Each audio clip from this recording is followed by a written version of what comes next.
বিশেষ করে আমাদের মধ্যেও এসে আমাদের অধিকার করেছেন সারিয়া সমাজ কল্যাণ সংস্থার অন্যতম সদস্য শিশু শিল্পী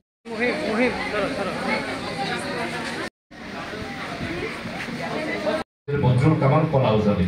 আমরা والصلاة والسلام على سيد أشرف الخاتم النبيين وعلى آله وصحبه وبارك وسلم تسليما।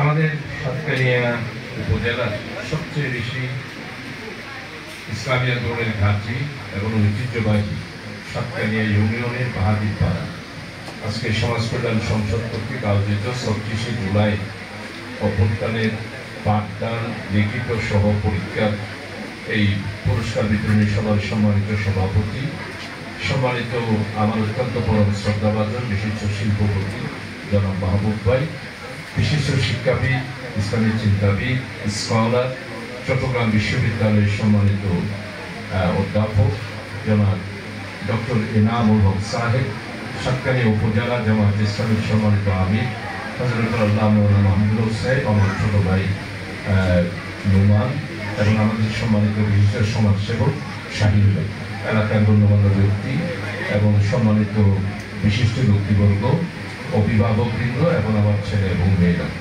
আসলে তো আমাদের এই এলাকার সাথে আমাদের ইসলামী আন্দোলনের একটা হৃদয় জড়িত।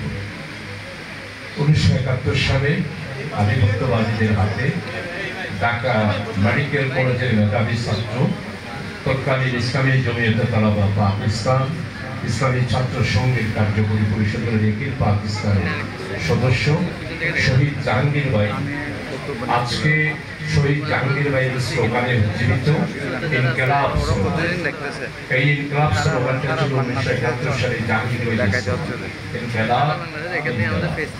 সেই ইনকিলাব আর ইনকিলাবের স্লোগান হচ্ছে আমাদের এনসিসি তথা ৩৬শে জুলাই আন্দোলনের প্রেরণা স্লোগান এই ইনকিলাব। এই স্লোগানে উজ্জীবিত আমাদের শহীদ জাহাঙ্গীর ভাইয়ের এলাকা। আর এখানে আমাদের ইসলামী আন্দোলনের নেতা, ইসলামী আন্দোলনের নেতা, বাংলাদেশ জামায়াত ইসলামের সম্মানিত নায়েব আমির আরব ও শামসুল ইসলাম ভাইয়ের জন্মস্থান এই এলাকা, এবং এখানে আরো অনেক গুণীজন আমাদের মৌলানা সাহেব রহমতুল্লাহ আলাইহি সহ অনেকেই এখানে জন্মগ্রহণ করেছেন এবং এই এলাকাটা অত্যন্ত শিক্ষিত এবং বিদ্যান একটি এলাকা। মাহবুব ভাইদের সাথে তো আমার সেই 91 সাল থেকে পরিচিত। তো আলহামদুলিল্লাহ আমাদের আজকে ৩৬শে জুলাইকে আপনারা যে ধারণ করেছেন, এই জন্য আমি আমার পক্ষ থেকে আন্তরিকভাবে আপনাদের প্রতি কৃতজ্ঞতা জানাচ্ছি। গতকালকেই আমাকে টেলিফোন করলো হাসনাত আব্দুল্লাহ, যাকে আমি খুব বেশি ফিল করি এবং যার সাথে আমার অত্যন্ত সম্পর্ক। তো আজকে আপনারা বিশেষ করে সার্জি, হাসনাত আব্দুল্লাহ, নাহি, আক্তার সহ যারা আমাদের বাংলার মানুষকে মুক্তির দিশা দিয়েছে, আধিপত্যবাদী ভারতের বিরুদ্ধে বাংলাদেশে আমাদের সমস্ত মানুষদেরকে ঐক্যবদ্ধ করেছে, সেই প্রেরণার উৎস হল 5ই অগাস্ট। এই জন্য আমি আন্তরিকভাবে আপনাদেরকে শুকরিয়া জানাচ্ছি। আসলে এটাই হচ্ছে আমাদের যাত্রা।